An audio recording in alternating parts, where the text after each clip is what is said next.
So I've written a blog on the question of whether chemotherapy actually kills the patients who are given it. This may seem like a strange topic. Of course, chemo is given in order to either try to cure people or to palliate or relieve symptoms without attempting a cure. So it's self-evident that doctors are using chemo to benefit the patients. But I came across a study in which some people died of the results of the chemo and died rather quickly. So I wanted to explore this topic more. When I got into it, I discovered a very strange thing. If you put the words benefit, cancer, chemotherapy into PubMed, which is the index of 29 million scientific journal articles in the medical field, you come up with something like 22,000 references on the topic of benefit of chemotherapy. If you put the words harm of cancer chemotherapy, you come up with 265 articles.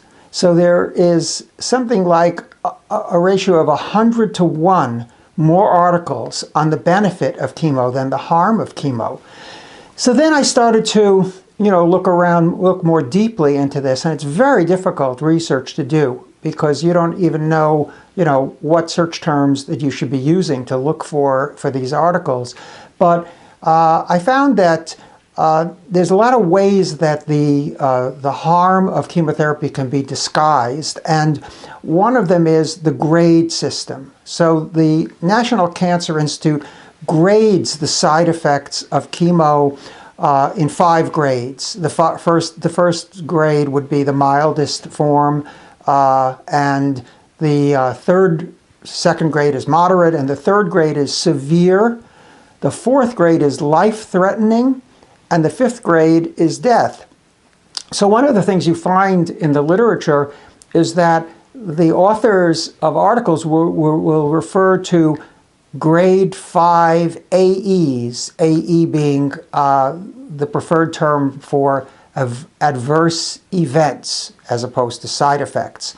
And so if you don't know that, and you're reading an article, you might see somebody suffered grade 5 AE. You'd never know, unless you were in the field, you'd never know that they meant that the patient died of the side effects of the treatment. I've even seen reference to G5, meaning grade 5 AE. G5 AE just simply means patient died from the chemo. Again, it's very obscure. You're not meant to, if you're a layperson, you're not meant to even see this. But if you ever happened upon an article like that, you'd never be able to decode it, usually. So that's one of the problems involved in researching this. The lack of articles is another one. And then oftentimes you'll find where people are dying of the treatment, the researchers will then refer to the side effects as tolerable or feasible, not so feasible for the person who died. So I managed in the end to assemble a collection of 10 scientific articles, and I analyzed those. And to cut to the bottom line, the chances of dying within 30 days of the chemotherapy itself is a minimum of 2%, maybe 2.3%, more likely about 5%. About 1 in 20 people will die of the side effects of the chemotherapy given to palliate the disease, not given to cure, given to improve their functioning or improve their pain level. They wind up dying from the treatment, about 1 in 20. But it's very dependent upon a lot of things. The age may play a factor, and the most important thing is the so-called performance status. So the performance status is graded according to how well the person is functioning. If you're up and about, you're going to work, you're doing all your necessary chores, you've got a good performance status, you're probably going to survive the chemo. You're relatively healthy. If you're debilitated, you're in bed most of the time, you're not doing well, and you give those people so-called palliative chemotherapy, about 25% of them are going to die from the chemotherapy. And the patients and the families, and even times some of the doctors, are not made aware of this. They don't realize that an enormous amount of harm can be done if you give toxic chemotherapy to an already sick and ailing person. The other thing that I found was very, very strange. I mean, it's hard to find and to isolate the patients who are harmed or killed by the chemotherapy. So what doctors have decided on after 20 years of kind of going back and forth on this was that the simplest way of judging this is to look at who dies within 30 days, around 30 days of the time that they begin the chemo. At around 15 days, some people start to drop dead from the chemotherapy. So the measure of 30 days mortality, as they call it, has become sort of the substitute for trying to isolate, who died from the, from the chemo and who died from the disease itself, that 30-day survival. But you see the problem there immediately, right? Chemotherapy is famous for having not just short-term, but medium and long-term side effects. So if somebody, let's say their kidneys fail after 30 days, they're going to be listed as a chemo-caused death. But if their kidneys fail at 31 days or 310 days or whatever, they're listed as renal failure is the cause of the death. So I feel that there's a systematic underestimation going on of the risks of chemotherapy, especially in the setting of the patient with very advanced cancer, the palliative setting. There's almost a complete blackout on this topic in the American media. The American mainstream media more or less parallels what I mentioned about the scientific literature. It's almost impossible to find an article that's critical of chemotherapy in the mainstream media. And believe me, I beat the bushes, trying to come up with some for the sake of my blog.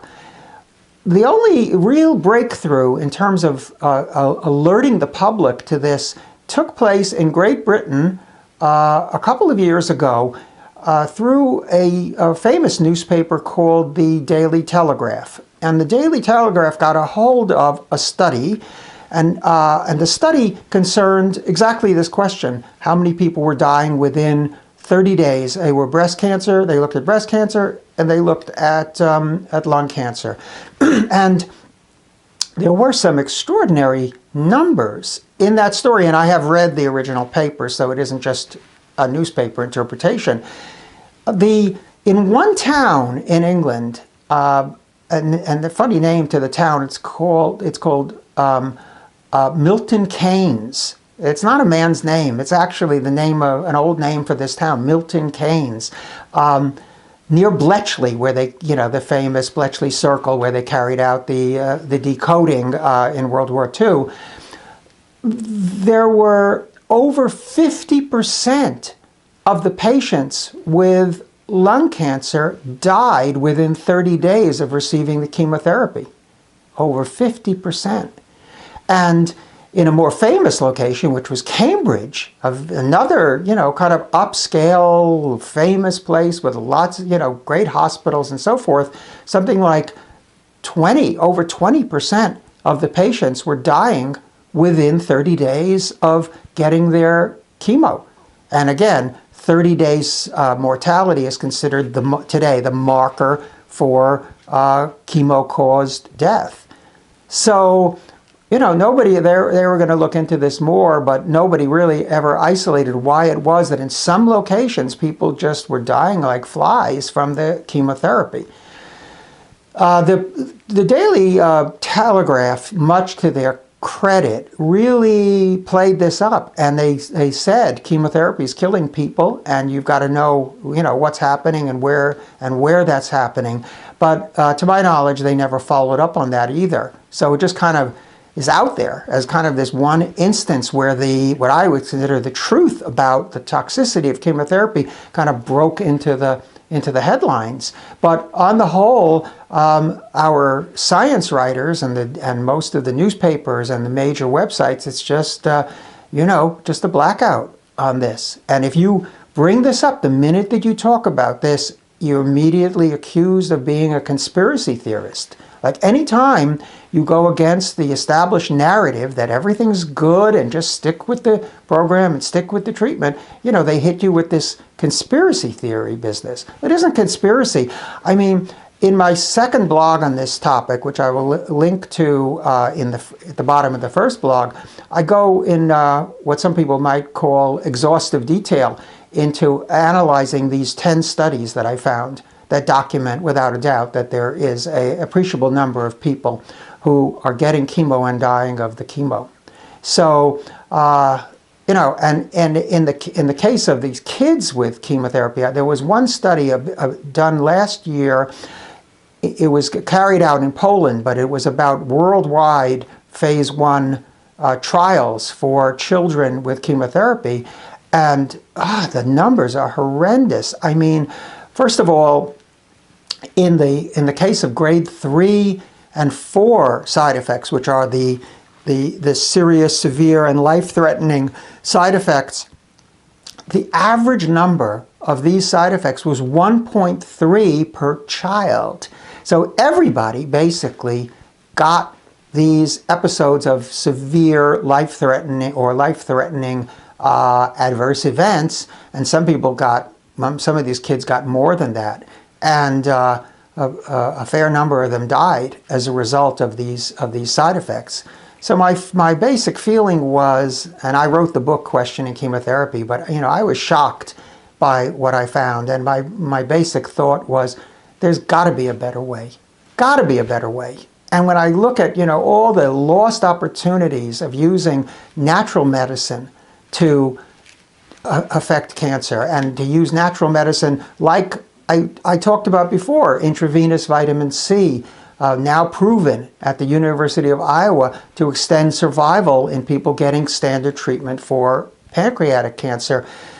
Oh, I mean, how can this opportunity be lost over and over again? We've got to reform this field of oncology, of cancer care, so that it includes the best of the complementary treatments. And then maybe we won't be confronted with these horrendous numbers that you will find in my blog, Does Chemo Kill? Well, till next time, for Moss Reports, this is Ralph Moss.